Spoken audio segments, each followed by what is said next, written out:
ना स्थापित हो।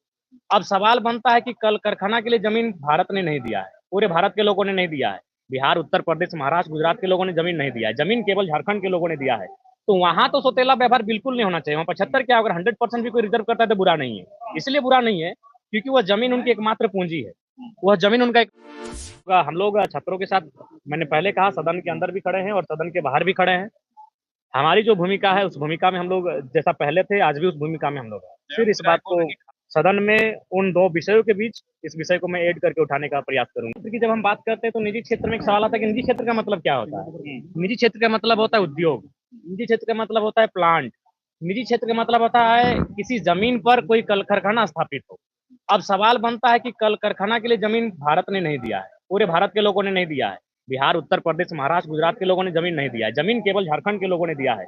तो वहां तो सौतेला व्यवहार बिल्कुल नहीं होना चाहिए। वहां 75 क्या, अगर 100% भी कोई रिजर्व करता है तो बुरा नहीं है। इसलिए बुरा नहीं है क्योंकि वह जमीन उनकी एकमात्र पूंजी है, वह जमीन उनका एकमात्र सहारा है। लेकिन आप एक नियम लेके आते हैं, एक कल कारखाना स्थापित होता है और क्षण भर में वो सारी जमीन सरकार एक्वायर कर लेती है किसी कंपनी को देने के लिए। आपने तो विकास के नाम पर, उन्नति के नाम पर एक जमीन कंपनी को दे दिया, कंपनी ने लाखों करोड़ों का टर्नओवर किया, देश की उन्नति में काम आया, देश की अर्थव्यवस्था में काम आया। लेकिन उस किसान का क्या हुआ? जिस किसान के पास ये जमीन हड़प्पा काल से है, जिस किसान के पास ये जमीन महाजनपद काल, बुद्ध और तमाम मुगल काल से लेके अंग्रेज के कालखंड तक वो जमीन उस किसान के पास, उस किसान का क्या हुआ? एक झटके में उसका परिवार अपने सड़क पे लाके खड़ा कर दिया। तो इसलिए मेरा मानना है ये हाईकोर्ट को इस पर पुनर्विचार करना चाहिए। सरकार को फिर से मजबूती के साथ इस विधेयक को लागू करने के लिए प्रयासरत होना चाहिए, क्योंकि जमीन जिन लोगों ने दिया है वो झारखंड के लोग हैं। वहां तो किसी के साथ समझौता होना ही नहीं चाहिए।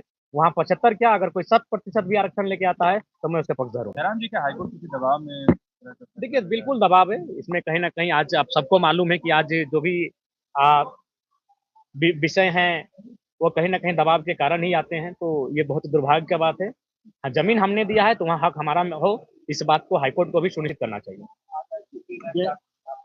जी, आज सबसे पहले दो पार्ट होंगे आज के सत्र का।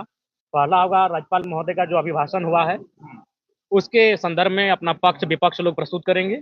उसके बाद जो अनुपूरक बजट वित्त मंत्री के माध्यम से प्रस्तुत होगा, उसमें अपना तर्क पक्ष और विपक्ष के माध्यम से प्रस्तुत करेंगे। तो आज अभिभाषण और अनुपूरक बजट पे ही आज चर्चा परिचर्चा होगी। 15 को एक बार फिर से वो आंदोलन करने जा रहे हैं। जी, हम लोग छात्रों के साथ, मैंने पहले कहा, सदन के अंदर भी खड़े हैं और सदन के बाहर भी खड़े हैं।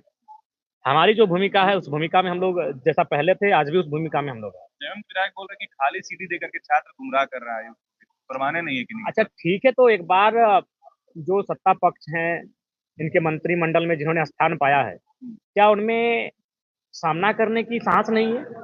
परिस्थितियों का सामना किया जाए। आपको अगर लगता है कि छात्रों के एविडेंस, तर्क अगर बेबुनियाद हैं, तो आप सामना करके उनको क्लियर कीजिए ना। अगर अगर आपको लगता है आप सांच हैं, तो सांच को आंच कैसा जांच कीजिए। सांच को आंच नहीं होना चाहिए, उसकी जांच होनी चाहिए।